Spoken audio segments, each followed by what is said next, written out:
અને આ ગુનેગાર શું કામ બહાર ન હોવો જોઈએ એના માટેનું હું તમને કારણ કહું. કારણ કે આ ગુનેગાર જ્યારથી બહાર છે ને ત્યારથી ફરી પાછું એ એના એરિયાની અંદર એ ખેડૂતોની જમીનો પચાવી લેવામાં, અપહરણના કેસમાં, પછી આ કહેવાય ને હની ટ્રેપના કેસમાં, આત્મહત્યાના પ્રેરિત ગુનાઓમાં અને બીજા 2 નંબરના અનેક ધંધાઓમાં સંડોવાયેલા છે.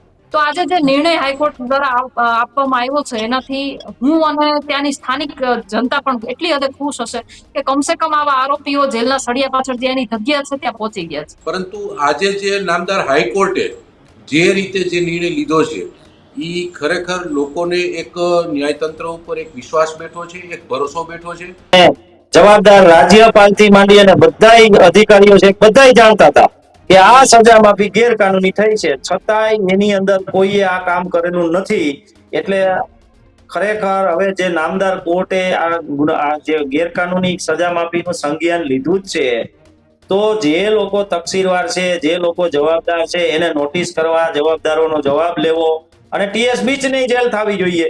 એમાં એવું કે છે કે ભાઈ આપની જેલની અંદર સજા કાપતા અનિરુદ્ધસિંહ મહિપતસિંહ જાડેજા 18 વર્ષથી વધુ સમયથી જેલમાં હોય એને સજા માફીનો લાભ આપવા અને એને છોડી મૂકવા માટે એક અરજી કરે છે. પહેલા તો જે આ આદેશ છે એ ગેરકાનૂની હોય, બરાબર છે, જેને સત્તા નથી એને કરેલો છે, તો આની વિરુદ્ધ કાર્યવાહી પહેલા થવી જોઈએ. લોકોએ મેં તમને બતાવ્યો એ પરિપત્ર આપ્યો, ફક્ત પરિપત્ર, બીજું કાંઈ નહીં. પછી એ પરિપત્રના આધાર ઉપરથી મારે આ બાબતે ચોકસાઈ જોતી હતી, એટલે મેં બીજી 52 જેલોની અંદર જેટલા કેદીઓ છૂટેલા હતા એ તમામની માહિતી માંગી. એની જે પ્રક્રિયા મેં તમને કીધી એ પ્રમાણેની બધાયની અનુસરાણી અનિરુદ્ધસિંહની નથી અનુસરાણી, એટલે સજા માફી ગેરકાનૂની છે. કયા પુરાવાને આધીન કયો છો કે આ જયરાજસિંહને કહેવાથી અરજી થઈ છે? જયરાજસિંહનો હાથો બનીને હરેશભાઈ આ અરજી કરેલી છે, પણ કાંઈ વાંધો નહીં, જે થયું એ અમને ન્યાય મળ્યો એનો આનંદ છે. જેને કરી હોય, જેના કહેવાથી કરી હોય, પાયો ભલે અમે ખોદ્યો હોય, બિલ્ડિંગ ભલે ગમે એને બનાવ્યું હોય, ફાઇનાન્સ ભલે ગમે એને કર્યું હોય, પણ બિલ્ડિંગ બન્યું છે એ ફાઇન. 100% અમે માનીએ છીએ કે અમે જે લડાઈ લઈને નીકળ્યા ને એને ક્યાંક ને ક્યાંક હવે કહેવાય ને સફળતા તરફ જઈ રહી છે. મેં પહેલા પણ કીધું અને અત્યારે પણ કહું છું, ન્યાયતંત્ર એ જે કઈ પણ નિર્ણય લીધો છે ને એ વધારવા લાયક થકી થઈ હોય. આજે એક પગલું તો ભરાણું છે. કોઈ એક 2 ગુનેગારો હતા ત્યાં જેનો ખોફ હતો. ગોંડલની અંદર જે સ્થાનિક જનતા છે તે 2 લોકોના તાબામાં રહેતી હતી, એમાંથી એક જણને તો સજા થઈ. મેં વારે મીડિયાની અંદર કીધું છે કે અમે લોકો ન્યાય તંત્રની દ્રષ્ટિએ જ આ લડાઈ લડીશું અને આગળ પણ જેટલા પણ ગુનેગારો છે, જે પણ ગુનેગારો ગુના કરીને બેઠા છે, નાનાથી લઈને મોટા સુધી બધા જ ગુનેગારોને અમે આ જ રીતે કોર્ટની અંદર ઘસેડવાના છીએ. આજનો જે આપણો મેઇન મુદ્દો છે કે ભાઈ પોપટભાઈના પરિવારમાંથી જે અરજી થઈ હતી અને એમાં નામદાર હાઈકોર્ટે અરજીનો જે સુનાવણી થઈ અને જે નિર્ણય લીધો એ અભિનંદનને પાત્ર છે, આવકારદાયક છે. પછી કોઈ માથે લાગ્યો એના કરતા ગંભીર ગુના આચરનારા તો હજી અહીંયા ગોંડલમાં ખુલ્લેઆમ ફરે છે ને, અને ગુના આચરે છે એના સંદેશ નીકળ્યા. કાર્યવાહી કરે કે નહીં? તમે જેમ હાઈકોર્ટમાં અરજી લઈને અરે ગયા હતા, સરકારને ખબર જ છે ને, સરકારને ખબર જ છે. સરકારના ચોપડે એક સમયે હિસ્ટ્રી શીટરો બનેલા છે, ઈ અત્યારે ફરે છે. સુપ્રીમ કોર્ટે એને બહાર નથી નીકળવાનું ઘરની, ઈ ગુંડાગીરી કરે છે ને. ઈ ક્યાં ઘરમાં બેઠા છે? સુપ્રીમ કોર્ટે ના પાડી છે ક્યાંય જવાનું નથી, તો ઈ બહાર નીકળીને ગુંડાગીરી કરે છે ને એના છોકરાઓને કહે છે ગમે ટાટિયા ભાંગી આવજો, હું બેઠો છું.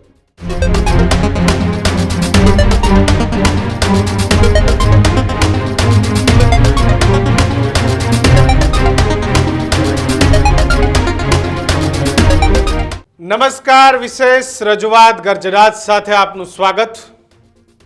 આજે નામદાર હાઈકોર્ટનો એક ચુકાદો. આ ચુકાદો એ બીજા કોઈ માટે નહીં, પરંતુ આ ચુકાદો એ ગોંડલના રીબડા પરિવાર માટે હતો. ચુકાદો એ અનિરુદ્ધસિંહ રીબડા કે જેમને વર્ષો અગાઉ રાજકીય નેતા પોપટ સોરઠિયાની જે હત્યા કરી હતી, એ હત્યાની અંદર રીબડાને સજા પર માફી આપવામાં આવી હતી. જો કે ફરી આ માફી સામે એક અરજી એ નામદાર કોર્ટની અંદર થાય છે કે 18 વર્ષ જ આમને જેલવાસ ભોગવ્યો છે, છતાં પણ આમને માફી કેવી રીતે આપી શકાય? છેલ્લા લાંબા સમયથી કોર્ટની અંદર આની કાર્યવાહી ચાલતી હતી અને આજે નામદાર કોર્ટે જે ચુકાદો આપ્યો છે તેનાથી ગોંડલ પંથકમાં ચર્ચાનો વિષય બની ગયો છે. સૌરાષ્ટ્ર પંથકમાં ચર્ચાનો વિષય બની ગયો છે અને આ ચર્ચા એ છે કે રીબડાએ આગામી 4 વીકની અંદર સરેન્ડર કરવાનું છે. સરેન્ડર પહેલાં તેમને દરરોજ એ પોલીસ સ્ટેશન પર હાજરી પણ પુરાવવાની છે, પોતાનો પાસપોર્ટ પણ જમા કરાવવાનો છે, જેથી કરીને તમે વિદેશ પણ ના ભાગી શકો. જો કે હવે રીબડા એ હાઈકોર્ટના આ ચુકાદાને માન્ય રાખે છે કે પછી પોતે પોતાની અરજી સાથે નામદાર સુપ્રીમ કોર્ટમાં જાય છે. દીક્ષિત, એટલે આજનો જે ચુકાદો છે એ ચુકાદો આમ તો કોર્ટે આપ્યો છે, પણ આ ચુકાદાથી કहीं ખુશી તો કहीं ગમ જેવો માહોલ છે. એટલે ચોક્કસથી ગોંડલના જાડેજા પરિવારમાં ખુશી હોય ને રીબડાના જાડેજા પરિવારમાં ગમ હોય. પણ આખી લડાઈ રાજકીયની સાથે સાથે સામાજિકની સાથે સાથે ગોંડલ અને રીબડાની લડાઈ પણ બની ગઈ હતી. તેમાં અમિત ખૂટ કેસ પણ આવી જાય છે, ઘણા બધા મુદ્દા આવી જાય છે. અનિરુદ્ધસિંહે સુપ્રીમ કોર્ટમાં જવાની તૈયારીઓ છે તે શરૂ કરી દીધી છે. જે તે સમયે જ્યારે અનિરુદ્ધસિંહ રીબડાને સજા માફી થઈ હતી ત્યારે પણ પોપટ લાખા સોરઠિયાના પરિવારજનમાંથી કન્સર્ન લેટર લખવામાં આવ્યો હતો કે હવે આને છોડો તો મને વાંધો નથી. ને પછી એક અરજી, એટલે રાજુ સખીએ આજે કીધું કે આ અરજી જયરાજસિંહ જાડેજાના કહેવાથી કરવામાં આવી છે. એટલે અલગ અલગ મુદ્દાઓ છે તે સામે આવી રહ્યા છે. ના જ મુદ્દા આજે આપણે ચર્ચા કરવી છે કે સજા માફી બાદ રાજનીતિ પણ શરૂ થઈ ગઈ છે અને ચર્ચાઓ પણ શરૂ થઈ ગઈ છે. ચર્ચા પણ કેમ ન થાય, કારણ કે એ સમયમાં પોપટ લાખા સોરઠિયાની હત્યા થઈ હતી અને ત્યારબાદ આખા ગુજરાતનો માહોલ, ગુંડાગર્દી, તેને લઈને અનેક સવાલો છે તે ઉઠ્યા હતા. આ જ મુદ્દે ચર્ચા કરવી છે. આપણી સાથે ગોંડલથી રાજભા જાડેજા છે તે જોડાઈ ગયા છે, તો તેની સાથે જ જિગીસા પટેલ પાટીદાર આગેવાન જોડાઈ ગયા છે. સૌથી પહેલા જિગીસાબેન તમારી પાસે આવીશ. તમે અનેક વખત કહેતા આવ્યા છો કે ભાઈ ગુનાખોરી ન હોવી જોઈએ, ગોંડલમાં ગુંડાગર્દી, રીબડામાં ગુંડાગર્દી, પરંતુ આજે એક મહત્વનો ફેસલો છે તે સામે આવ્યો છે. કઈ રીતે જુઓ છો? સૌથી પહેલા તો હું ન્યાયતંત્રને ધન્યવાદ આપું છું કે આટલા વર્ષે પણ ન્યાય મળ્યો, એના માટે આ નિર્ણય જે લીધો છે ખૂબ જ આવકાર્ય છે. અને આમાંથી ઘણા બધા ગુનેગારોનું કહેવાય ને કે એક પ્રેરણા મળશે કે ભાઈ હવે ગમે ત્યારે કઈ પણ ગુનો કરશો, આજ નહીં તો કાલ ક્યારેક તો આ સજા આપણે ભોગવવાની છે. એ રીતે હું આ નિર્ણયને જોઉં છું. જોકે મારી દ્રષ્ટિએ પોપટભાઈ લાખાભાઈ સોરઠિયાનું મર્ડર 1988માં થયું ને એના પછી આ કેસને હાઈકોર્ટની અંદર, લોકલ કોર્ટની અંદર આ પરિવાર લડતો હતો, પરંતુ ક્યાંક ને ક્યાંક પુરાવાના અભાવના લીધે એને ન્યાય નતો મળતો. એ ન્યાય મળતા એને 1997માં એને ન્યાય મળ્યો, એટલે 9 વર્ષ તો ઓલરેડી એમને જતા રહ્યા. 9 વર્ષ સુધી એ આરોપી એમને ફરાર હતો, ગુનેગાર એમને ખુલ્લેઆમ રખડતો હતો. પછી એના પછી 18 વર્ષ સુધી એ જેલમાં રહ્યા. પછી 2018ની અંદર એક નાનકડી એવી અરજી કરવામાં આવી એના દીકરા દ્વારા, જેમાં કોઈ પ્રોસિજર ફોલો નથી થતી, કઈ જાતના કહેવાય ને સિસ્ટમ પ્રમાણે કોઈ ચાલતું નથી. અને એક TS બિસ્ટ જે ત્યાંના અધિકારી હતા એમના દ્વારા એ અરજીને સ્વીકારી અને એક લેટર લખવામાં આવ્યો અને એ લેટર દ્વારા સરકાર અને અધિકારીઓની રહેમ રાહે આવો ગુનેગાર છૂટી ગયો. આજે 8 વર્ષ જેવું થઈ ગયું છે. આ 8 વર્ષથી આ ગુનેગાર બહાર છે. અને આ ગુનેગાર શું કામ બહાર ન હોવો જોઈએ એના માટેનું હું તમને કારણ કહું. કારણ કે આ ગુનેગાર જ્યારથી બહાર છે ને ત્યારથી ફરી પાછું એના એરિયાની અંદર એ ખેડૂતોની જમીનો પચાવી લેવામાં, અપહરણના કેસમાં, પછી આ કહેવાય ને હની ટ્રેપના કેસમાં, આત્મહત્યાના પ્રેરિત ગુનાઓમાં અને બીજા 2 નંબરના અનેક ધંધાઓમાં સંડોવાયેલા છે. એના સિવાય ઘણા બધા કેસ પણ એની ઉપર થયા છે. તો આજે જે નિર્ણય હાઈકોર્ટ દ્વારા આપવામાં આવ્યો છે એનાથી હું અને ત્યાંની સ્થાનિક જનતા પણ એટલી હદે ખુશ હશે કે કમસે કમ આવા આરોપીઓ જેલના સળિયા પાછળ જે એની જગ્યા છે ત્યાં પહોંચી ગયા છે. જિગીસાબેન, આને તમે રાજકીય લડાઈ જોવ છો કે અમે તમને જેલમાં મોકલીશું, તમે અમને જેલમાં મોકલશો? આને તમે ક્યાંય રાજકીય લડાઈ જોવ છો? જો રાજકીય જેને જ્યાં કરવું હોય ત્યાં કરે. અમારે તો એક જ વસ્તુ છે કે જે ઘટના બની છે એમાં જે આરોપીઓ છે, જે ગુનેગારો છે, એ તમામને ન્યાય મળે. હું તો એમ કહું છું પોપટભાઈ લાખાભાઈને જેવી રીતે અત્યારે ન્યાય મળ્યો એવી રીતે અમિતભાઈ ખૂંટને ન્યાય મળે, નિલેશભાઈ રયાણીને ન્યાય મળે અને રાજકુમાર જાટવાળા કેસમાં પણ જે ગુનેગારો છે ને બધાને ન્યાય સજા થવી જોઈએ અને રાજકુમાર જાટને ન્યાય મળવો જોઈએ. બિલકુલ. રાજભા, ગોંડલથી છો અને ગોંડલમાં કભી તુમ જેલ જાઓ તો કભી હમ તુમકો જેલ ભેજ દેંગે. બિલકુલ, બધી વાત તો બરોબર છે, રાજકીય આક્ષેપ વાત બધું ચાલતું જ હોય છે. પરંતુ આજની જે વાત છે એમાં મારું ચોક્કસપણે માનવું છે કે જે કોઈ પીડિત હોય, એમને અરજી કરી હોય, અને સ્વર્ગસ્થ પોપટભાઈ એક ગોંડલના લોકપ્રિય ધારાસભ્ય, લોકપ્રિય નેતા હતા. અને એ કોઈ માત્ર એક સમાજ માટે નહીં પરંતુ ગોંડલના બધા વર્ણને સાથે લઈને ફરતા હતા. અમે તો ત્યારે નાના હતા ત્યારથી એમને એ સમયમાં પણ જોયેલા પોપટ બાપાને. પરંતુ આજે જે નામદાર હાઈકોર્ટે જે રીતે જે નિર્ણય લીધો છે એ ખરેખર લોકોને એક ન્યાયતંત્ર ઉપર એક વિશ્વાસ બેઠો છે, એક ભરોસો બેઠો છે. ઘણી વખત લોકોની એવી માન્યતાઓ હોય છે કે ભાઈ કોર્ટમાં એક નથી ચાલતું, પોલીસ આવી હોય છે, ઓલા હોય છે, એ સામાન્ય લોકોના આક્ષેપ હોય છે.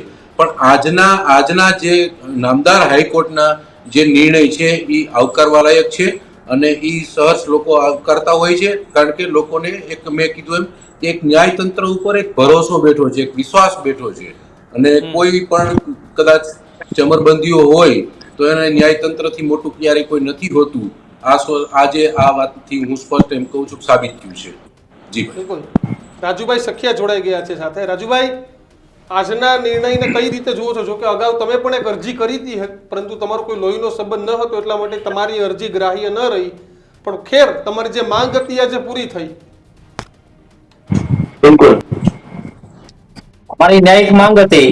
પોપટ લાખા સોરઠિયા છે એમની જાહેરમાં હત્યા થઈ હતી અને એમના જે તકસીરવાર હતા એમને આજીવન કારાવાસની સજા થયેલી હતી. પરંતુ ટીએસ બીસ્ટે પોતાની સત્તાનો દુરુપયોગ કરીને એને જે રીતે છોડી દીધા હતા, ઈ માત્ર ટીએસ બીસ્ટ એક જવાબદાર, બીજા જવાબદાર અનિરુદ્ધસિંહ અને ત્રીજા જવાબદાર ગુજરાત રાજ્યના તમામ ધારાસભ્યો, આ સજા માફીના તમામ ધારાસભ્યો જવાબદાર છે, ગૃહમંત્રી જવાબદાર છે, મુખ્યમંત્રી એ સમયના જવાબદાર છે અને જવાબદાર રાજ્યપાલથી માંડી અને બધા અધિકારીઓ છે, બધા જાણતા હતા કે આ સજા માફી ગેરકાનૂની થઈ છે. છતાંય એની અંદર કોઈએ આ કામ કરેલું નથી.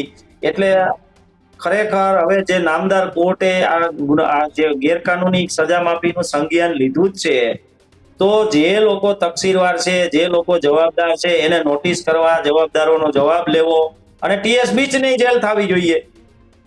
તો આ પ્રકારની આખી જે ન્યાય પ્રણાલીની જે કામગીરી છે એને આપણે આવકારીએ છીએ. પરંતુ આમાં જે મુખ્ય પાયો છે, જે ખોટી સજા માફીનો પત્ર લખનાર, ઈ વ્યક્તિને સજા તો પડવી જ જોઈએ.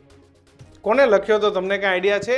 એ જ્યારે સજા માફી થઈ હતી રાજુભાઈ, ત્યારે એવું તો નહીં હોય કોઈ એક જગ્યાએથી સજા માફી થઈ હોય, કારણ કે આના દરેક સ્ટેપ હોય, નીચેથી ઉપર, ઉપરથી નીચે સુધી. એ તમામ જગ્યાએ એનું પોઝિટિવ હોય ત્યારે સજા માફી થતી હોય છે. કોઈ એક વ્યક્તિથી તો સજા, એટલે આખી ઈ પ્રક્રિયાને મારે જાણવી છે ત્યારે એક્ઝેક્ટ શું થયું હતું? આ પ્રક્રિયા સજા માફીની એવી હોય છે કે સજા માફી માટે એક ગુજરાત સરકાર શ્રીનો પરિપત્ર હોય, જે દેશના બંધારણના આર્ટિકલ 161 મુજબ થતો હોય છે. એટલે તકસીરવાર જે સજા કાપતા હોય, રાજુભાઈ બતાવે છે. જી રાજુભાઈ, બતાવો તમે.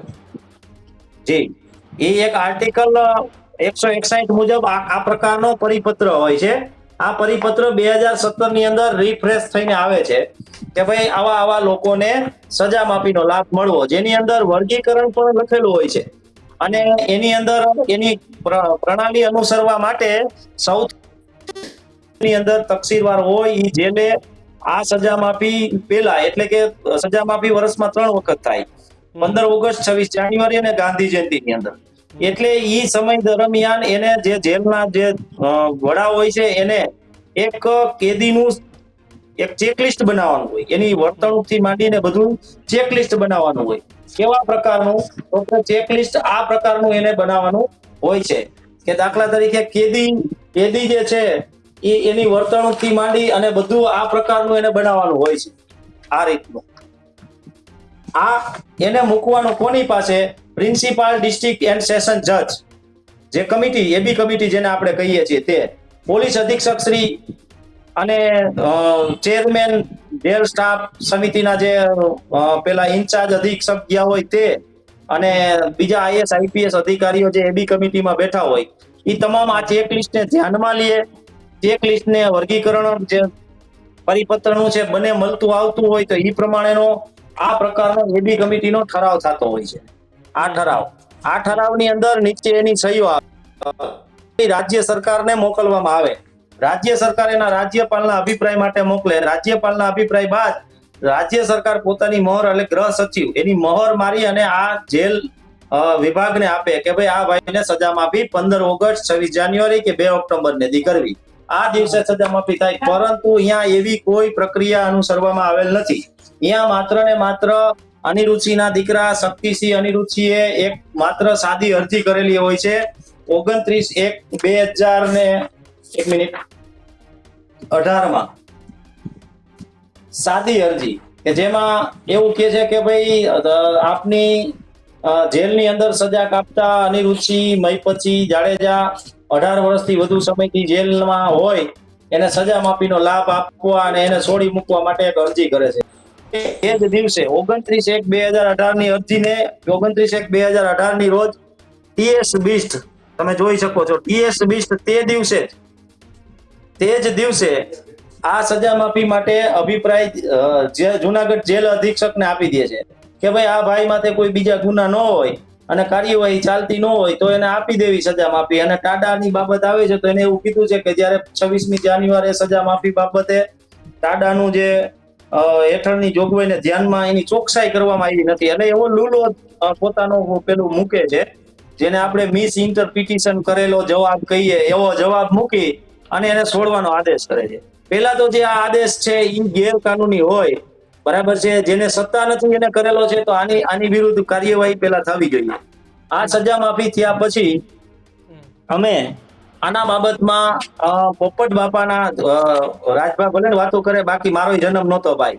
રાજભા તો મારાથી નાના એ ખાલી વાતો થાય ક્યાંથી હોય ને હવે પોપટભાઈ ક્યારે તમને કદાચ નહીં ખબર હોય. બાપા મેં નથી જોયા રાજભાઈ ક્યાં જોયા. હાલો, છોડો હવે તમારી વાત. પોપટ બાપા છે ને ઈ જયારે એનું નિધન થયું ને ત્યારે અમે એકે સમજતા નહોતા એટલે બાપાનું નિધન થયું આ રીતે હતી. પછી ઈ એની સાથે જે અમારા ભેગા રહેતા એક સગનભાઈ ચકુભાઈ સિંગાડા નામના વ્યક્તિએ મારું ધ્યાન દોર્યું કે ભાઈ આ સુપ્રીમ કોર્ટે 1997 માં આવું સંજ્ઞાન લઈ અને આમને જેલમાં પાછા પૂર્યા છે. ટ્રાયલ કોર્ટે એને પુરાવાના અભાવે છોડ્યા હતા અને આમાં સજા માફી વર્ગીકરણમાં આવે નહીં એટલે મેં જુનાગઢ જેલમાં આરટીઆઈ કરી. તો મને આરટીઆઈ જુનાગઢ જેલે તો કઈ આપ્યો ન હોય સ્વાભાવિક રીતે એટલે મેં પ્રથમ અપીલ છે એ જેલ અધિક્ષકને કરી તો એ તો ટીએસ બીચને જ થાય તો એને પણ મને એમાં અપીલના કામે કોઈ નિર્ણય આપ્યો નહીં એટલે હું ગયો કમિશનરના આદેશથી એ લોકોએ મેં તમને બતાવ્યો એ પરિપત્ર આપ્યો, ફક્ત પરિપત્ર, બીજું કાંઈ નહીં.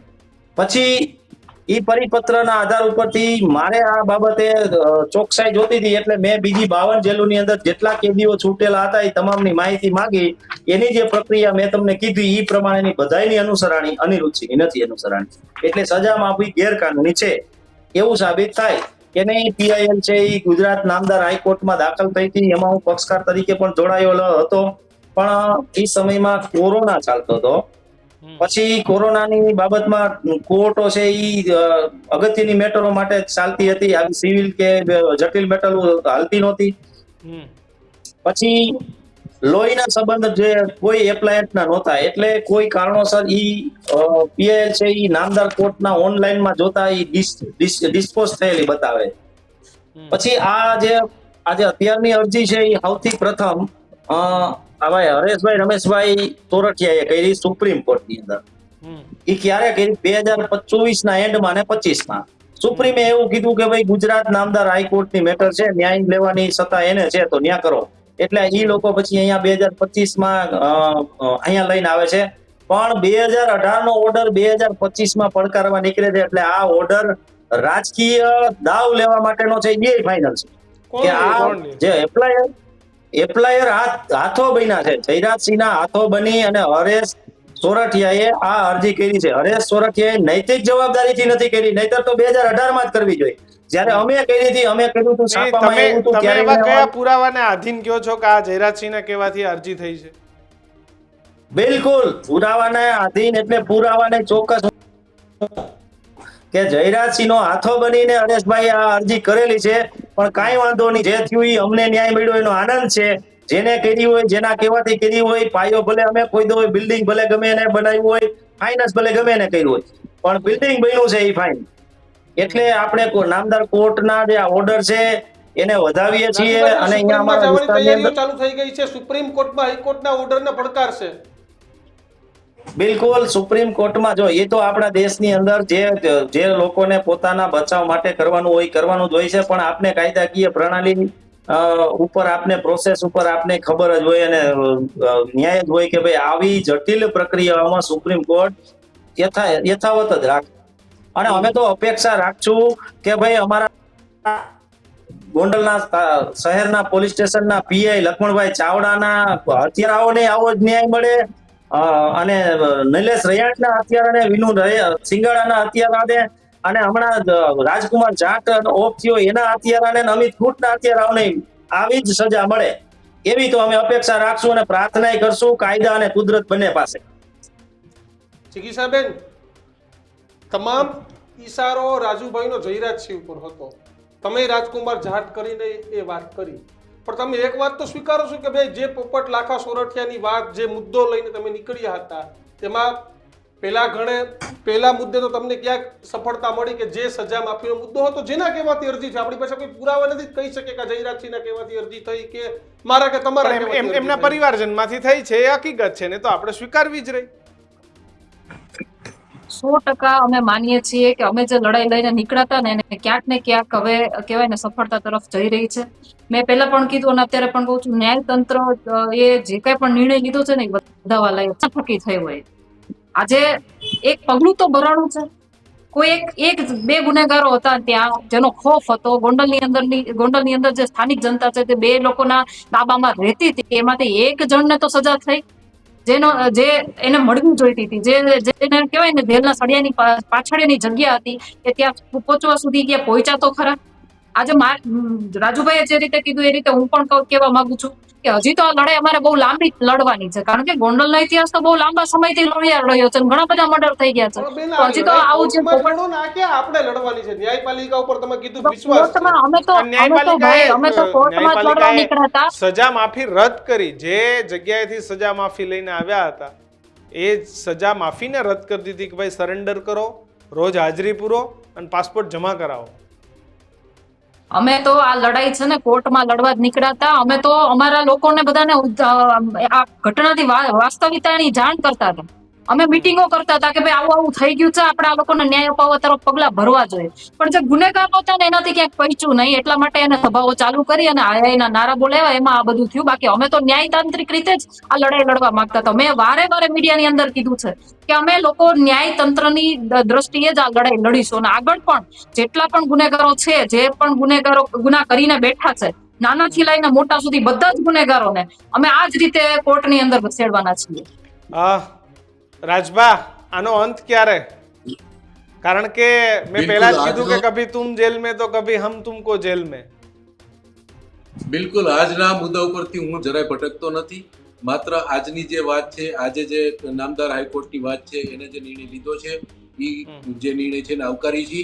બીજું વાત રહી અમારા ભાઈ રાજુભાઈ કે જિગીશાબેન જે કઈ રીતે વાત કરતા હોય, બધાની પોતપોતાની એક વિચારધારા હોય, પોતે લડી શકતા હોય, નૈતિક જવાબદારી સૌની હોય છે. અને ગમે તેને જેને જ્યાં એવું લાગતું હોય કે ભાઈ આ જગ્યા અન્યાય છે, તે પોતે બધા પોતાનું કામ કરી શકતા હોય, એમાં કોઈ એને રોકટોક ન હોય. પરંતુ આજનો જે આપણો મેઇન મુદ્દો છે કે ભાઈ પોપટભાઈના પરિવારમાંથી જે અરજી થઈ હતી અને એમાં નામદાર હાઈકોર્ટે અરજીનો જે સુનાવણી થઈ અને જે નિર્ણય લીધો એ અભિનંદનને પાત્ર છે, આવકારદાયક છે. આ રાજકીય લડાઈ છે ખરી? આ વ્યક્તિગત લડાઈ છે ખરી? આ ગોંડલની લડાઈ છે ખરી? રાજભા, ગોંડલનું નામ આવે તે મને લાગે દરેક બાબતમાં રાજકીય બાબત આવતી હોય, આવું નથી. આવી ઘણી બધી અરજીઓ થતી હોય છે અને જ્યારે નામદાર કોર્ટને એવું લાગતું હોય કે આની ઉપર આ નિર્ણય લેવો છે ત્યારે લેવાતું હોય છે. આ કોઈ રાજકીય લડાઈની વાત નથી. કોઈ પરિવારનો સભ્ય છે એ પોતાના પરિવારના પૂર્વજ માટે થઈ અને એને એક જે કઈ શરૂઆત કરી હતી અને એનો સારો નિર્ણય એને જે જોતો હતો એ ન્યાય આપ્યો છે કોર્ટે. એટલે આમાં કોઈ મને એવું બીજું કઈ લાગતું નથી કે આ રાજકીય લડાઈ હોય. રાજભા, રાજુભાઈ એવું કહે છે કે આ અરજી જયરાજસિંહ જાડેજાના કહેવાથી કરવામાં આવી હતી. આ વાત સાથે કેટલા સહમત, કેટલી સાચી, કેટલી ખોટી? બિલકુલ રાજુભાઈએ જે રીતે વાત કરી હોય, પરંતુ કોઈ જયરાજસિંહ અરજી કરેલી નથી. જયરાજસિંહ અરજી કરેલી કીધું હોય ને કરી હોય એવી કોઈ આપણે અત્યારે ચર્ચામાં ન ઉતરી શકીએ. પરંતુ જે અરજી કરી હતી પોપટભાઈના પરિવારમાંથી થઈ છે અને ન્યાય મળ્યો છે. રાજભા, હજી તો અમિત ખૂંટ કેસમાં આરોપીઓ પકડાયા નથી, એમાં હજી કોઈ કાર્યવાહી થઈ નથી અને એ વચ્ચે આ સમાચાર. બિલકુલ ન્યાયતંત્ર ઉપર ને પોલીસ તંત્ર ઉપર જે કોઈ આપણું સરકારી તંત્ર છે એની ઉપર આપણે વિશ્વાસ ને ભરોસો રાખવો જોઈએ. મેં પહેલા પણ કીધું છે કે કાનૂન કે હાથ બહુ લંબે હોતે એ કે છોટા ન હોય. એ જ્યારે જેનો જે સમય આવશે એ પ્રમાણે તો એનું કાર્યવાહી થાય છે. રાજભાઈ છેલ્લા 6-1 મહિનામાં બિલકુલ. ગોંડલમાં જે ઘટના બની એમાં એક એસપી નો ભોગ જી. લેવાઈ ગયો. ટૂંક સમય પહેલા આવેલા એસપી હિમકરસિંહ અને ટૂંક સમયમાં જ બદલાઈ ગયા અને વિજય ગુર્જર નામના નવા ડીએસપી આવી ગયા ત્યાં રાજકોટ જિલ્લામાં. એટલે આ ઘટનાઓને આધીને જ આ બધી ઘટનાઓ બને છે. તો લાગે છે કે હવે શાંતિનો માહોલ રહેવો જોઈએ.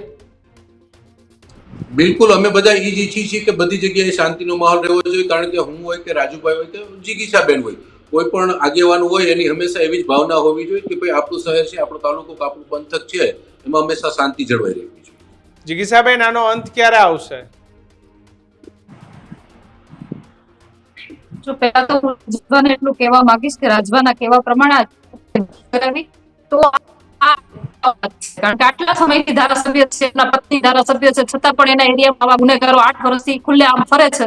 તો પહેલી ફરજ એને અરજી કરાવી અને એને સુધી પહોંચાડવા જોઈએ. એટલે રાજભા આ કઈ ગર્વ લેવાની વાત નથી કે અફસોસની વાત છે, ખૂબ જ અફસોસની વાત છે. પરંતુ પોલીસ તંત્ર જે રીતે કરી રહ્યું છે, હું તમને અમિત કૂટ વાળો કેસ છે, અમિતભાઈ કૂટના કેસની અંદર પણ જયારે આંબિયાની આવીને પ્રવચનો આપે છે, છતાં પણ ત્યાંના પોલીસ તંત્રથી એનું લોકેશન નથી ગોતાતું, એ આરોપીઓ નથી મળતા, કઈ જ નથી મળતું. મને તમને પણ ખબર છે કે આરોપીઓ ક્યાંક ને ક્યાંક કોકને જોવા મળે છે, અમદાવાદમાં એના ફ્લેટની અંદર રહે છે, એવા ન્યૂઝ મારીને તમારી પાસે પણ આવતા હશે, પણ પોલીસ તંત્ર સુધી નથી પહોંચતા. જ્યારે ક્યારે કહેવાય ને કે આવા બાહુબલીઓને હેરાન પરેશાન થવાનો વારો આવે અને એની સામે કોઈ પડે અને એની સામે કોઈ મોરચો ઉઠાવે ને તો એવા લોકોને શરમજનક બાબત છે. ત્યાંના અધિકારીઓ સારી રીતે અને કહેવાય ને કે પોતાની ફરજ નિભાવીને જો કામ કરશે ને તો ઘણા બધા આરોપીઓ છે જેનું લિસ્ટ હું સરકારને આપવા તૈયાર છું. એવા લોકો એના યોગ્ય સ્થાન પહોંચાડવા જોઈએ. જેટલા સળિયાની પાછળ આવા લોકોનું જે સ્થાન છે પહોંચાડવા જોઈએ. એના માટે સર પોતાની ફરજ નિભાવવી પડે, પોલીસ તંત્રએ પણ પોતાની ફરજ નિભાવવી પડશે અને અમારા જેવા લોકો તો અમારી ફરજ નિભાવીએ જ છીએ. અને ખાસ કરીને ત્યાંના સ્થાનિક લોકો જે તમને સપોર્ટ કરી રહ્યા છે ને એનો પણ ખૂબ ખૂબ આભાર કે હવે તમે જે ડર છે એ ડરના માહોલમાંથી નીકળીને ક્યાંક ને ક્યાંક અમને સપોર્ટ કરો તો એના માટે પણ તમારો આભાર. રાજુભાઈ, આપની કમેન્ટ, લાસ્ટ કમેન્ટ. રાજુભાઈ, બસ શું કોમેન્ટ કરવાની, શરૂઆત થઈ છે ન્યાય મળવાની નાગરિકોને અને ન્યાય મળશે એવી અપેક્ષા છે. અને હજી તો તમે સમજો કે ભાઈ ગોંડલની ગેરરીતિ, ગેરકાનૂની ધંધા, અસામાજિક તત્વપણું નાથવા માટે હજી ક્યાંક કોઈ કૃષ્ણ કે કોઈ ગોપાલ અહીંયા આવ્યો છે. આવશે એટલે કઈક થશે, ત્યારે એનો અંત થશે. વિસાવદર વાળો અરે ગમે એવા ગોપાલ કૃષ્ણના રૂપમાં કોઈ પણ આવે ને, યદા યદા હિ ધર્મસ્ય જ્ઞાનિલ ભવતિ, ભારત છે જ ને મહાભારતની અંદર લખેલ. જરૂર પડશે અને ઉચિત લાગશે તેથી કોઈક ગોપાલ ઉડીને આવી જશે ને એ આવશે તેથી અંત આવશે. એટલે એવું નહીં રાજુભાઈ, મારે એક વાત કહેવી છે કે આ ગુનાખોરી, અસામાજિક તત્વો, ગુંડાઓ આખા ગુજરાતમાં ખાલી ગોંડલમાં જ છે, બાકી 181 વિધાનસભા કોઈ ડખા જ નથી. તમે જોવો અમદાવાદ શહેરનો રેકર્ડ જોવો, સુરત, બધી જગ્યાએના રેકર્ડ જોવો, ત્યાં ઘુસીટો, પાછા બીજા તાલુકા જિલ્લાની અંદર ઘુસીટો, પાછા આવી બધી ઉપર ક્યાં નતો લાગ્યો રાજુભાઈ? એકની માથે ને ઈ પછી કોઈ માથે લાગ્યો? એના કરતા ગંભીર ગુના આચરનારા તો હજી અહીંયા ગોંડલમાં ખુલ્લેઆમ ફરે છે ને, અને ગુના આચરે છે એના સંદેશ નીકળ્યા. કાર્યવાહી કરે કે નહીં? તમે જેમ હાઈકોર્ટમાં અરજી લઈને અરે ગયા હતા, સરકારને ખબર જ છે ને, સરકારને ખબર જ છે. સરકારના ચોપડે એક સમયે હિસ્ટ્રી શીટરો બનેલા છે, ઈ અત્યારે ફરે છે. સુપ્રીમ કોર્ટે એને બહાર નથી નીકળવાનું ઘરની, ઈ ગુંડાગીરી કરે છે ને. ઈ ક્યાં ઘરમાં બેઠા છે? સુપ્રીમ કોર્ટે ના પાડી છે ક્યાંય જવાનું નથી તો ઈ બહાર નીકળીને ગુંડાગીરી કરે છે ને એના છોકરાઓને કહે છે ગમે ટાટિયા ભાંગી આવજો, હું બેઠો છું, મને ઉઠાડતા નહીં, હું તો હોય તો આ સરકારને નથી ખબર? સરકારને ટીએસ બીસ્ટને જેલમાં પૂરવાની નથી ખબર? ખાલી અનિરુદ્ધસિંહ એકને જ પૂરશે? જવાબદાર તો ટીએસ બીસ્ટ પેલો છે. 29 તારીખે પેલો ઓર્ડર તો એને કર્યો છે. 3 તારીખથી ખોટી રીતે સજામાં બી બેસ્ટ તો અત્યારે રિટાયર થઈ ગયા છે ને રાજભા? જેલમાં તો રિટાયર થયા હોય તો જવાનું હોય ને, જેલમાં તો એ જવાનું હોય ને, ગુના કરેલા હોય એ તો ભોગવવા પડે ને જેથી સજા થાય તેથી. તો શું એને રિટાયર થઈ ગયા એટલે સરકાર છોડી દેશે? સરકારની જવાબદારી છે કે આવા ગેરકાનૂની કામ થયું છે એમાં જવાબદાર વ્યક્તિને હવે તો સરકાર નૈતિક જવાબદારી ફરજ બજાવી જોઈએ ને, મુખ્યમંત્રીને, ગૃહમંત્રીને. ત્યારના ગૃહમંત્રીએ પણ શું કામ આમાં સંજ્ઞાન નથી લીધું? એનોય પણ જવાબ નામદાર કોર્ટને લેવો જોઈએ. અને ન લે તો આ લોકો બેઠા છે વિધાનસભાની અંદર, એક બે કલાક એ છૂટે લોકોએ ભરાઈ પ્રસ્તાવ જાય, ઉઠાવવો છૂટે જોઈએ. ભરાઈ જાય. એમાં ગૃહમંત્રી થોડા સંખ્યા લે રાજુભાઈ. આવા તો ગુજરાતમાં કેટલાય છૂટતા હોય. એક છતાં ગૃહમંત્રીનું થોડું કામ છે. ગૃહ વિભાગને સત્તા છે ને, ગૃહ વિભાગને સત્તા છે ને. આ છોડવાની એની સત્તાનો દુરુપયોગ થયો છે, તમારી મારી સત્તાનો થોડો દુરુપયોગ થયો છે. એની સત્તાનો દુરુપયોગ કરનાર નહીં સજા નહીં આપે ગૃહ વિભાગ. અને ગૃહમંત્રી તરીકે હરેન પંડ્યા હતા ને, અને તે દિવસે તેથી જે આ બુટલેગરો પાસામાં પુરાતા હતા, જે અત્યારના મોટા ગજાના નેતા થઈ બેઠેલા છે, એને નહોતા તૂટવા દેતા ને. જે નૈતિક જવાબદારી તો એ બજાવતા હતા જ ને. તો આવી નૈતિક જવાબદારી હવેના ગૃહમંત્રી નહીં બજાવે. ચલો આશા રાખીએ કે નૈતિક જવાબદારી બધા બજાવે. રાજભા કંઈ કમેન્ટ કરવા માંગો છો? નહીં, બિલકુલ બિલકુલ કોઈ વસ્તુ નહીં. રાજુભાઈને કે જે કંઈ એમની પોતાની વિચારધારા પ્રમાણે જે લાગતું હોય, તો મારું કેવું એવું છે ચોક્કસપણે કે પોતે એક સારો મજાનો પત્ર લખી, અરજી કરી અને જે પોતે કામ કરતા હોય એ પ્રમાણે આપણે ગૃહમંત્રીને કે સીએમ, મુખ્યમંત્રીને, વડાપ્રધાન સુધી દેવું જોઈએ, અધિકારીઓને દેવું જોઈએ. જે કોઈ આવા ગુનેગારો બાબતની વાત છે તો એ ન્યાય મળશે ચોક્કસ. ભલે, આભાર. બિલકુલ આભાર રાજભા, જિગીસાબેન, રાજુભાઈ અમારી સાથે જોડાવા બદલ, ગર્જનાત્મક ચર્ચા કરવા બદલ. તો અમે ગઈકાલે પણ કહ્યું હતું ને આજે પણ તમને કહીએ છીએ કે 285 નંબર ઉપર જીટીપીએલ પર ગર્જનાત છે, ન્યૂઝરૂમ ચાલુ થઈ ગઈ છે. તો તમે ચોક્કસથી ટીવી પર પણ અમને નિહાળજો, સોશિયલ મીડિયામાં જોતા હોય તો અમારી ચેનલ સબસ્ક્રાઇબ કરી લેજો, કારણ કે આ જ પ્રમાણના ગર્જનાત આપણે કરતા રહીશું. જે પ્રમાણે અનિરુદ્ધસિંહ રીબડા છે તેનો કેસ આજે સવારથી જ મેસેજ વાયરલ થયા હતા કે શું થશે. જો કે જજના આટલા જજમેન્ટો અમે જોયા હતા, દલીલો જોઈ હતી, એ પ્રમાણે લાગતું હતું કે કંઈક નવા જૂની છે તે થવાની છે. એ વાત નક્કી છે. 22 તારીખ હતી અને એકાએક લાંબા સમયથી કોર્ટની અંદર દાખલ થયેલી યાચિકા એકાએક ચાલવા માંડી. એ પણ એક એટલે પ્રશ્ન, એક વિચારવા જેવો ન્યાયપાલિકાનો આખો આ વિષય છે. પણ એક વાત ચોક્કસ છે કે લોકો એવી અપેક્ષા રાખી રહ્યા છે કે આ જ સ્પીડ અમિત ખૂંટમાં પણ લોકોને ન્યાય મળે, રાજકુમાર જાટમાં પણ જે કંઈ પણ મુદ્દા હોય એ પ્રમાણે ન્યાય મળે અને શાંતિપૂર્ણ માહોલ છે ગુજરાતમાં.